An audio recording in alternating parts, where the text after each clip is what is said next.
minahal kita. Minahal kita higit pa sa kaya kong ibigay. Sarili ko ay binaliwala para sa akin di ka mawalay. Sa bawat pagtaboy mo sa akin, ay siya namang paghabol ko para ikaw ay papalik na hatakin. Sa bawat di mo pagpansin, ay siya namang pilit ko sa aking sarili na ikaw ay intindihin.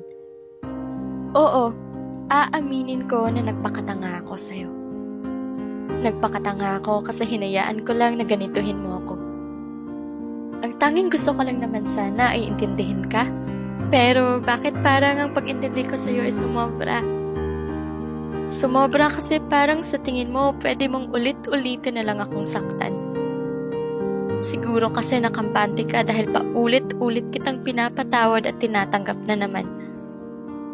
At dumating na sa punto na iyon na palang nakakalimutan. Na tao din ako, may nararamdaman.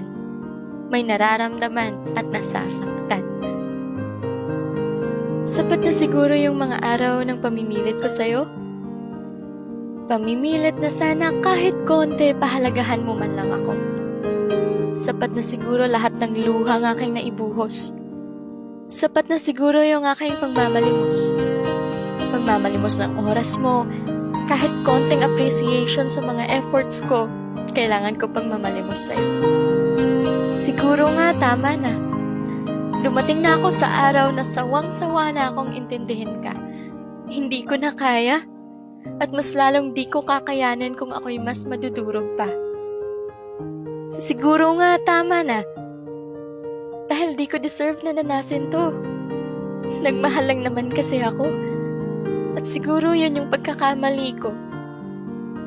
Minahal ko ang isang tulad mong binabaliwala ang aking halaga.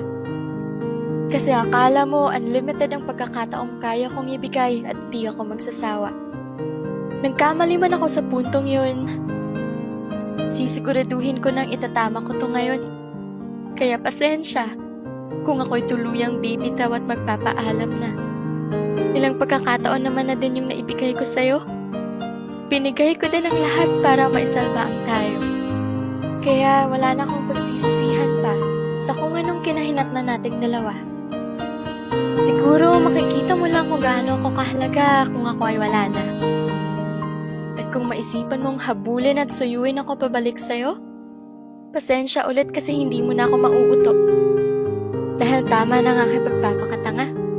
Siguro nga, talagang tama na.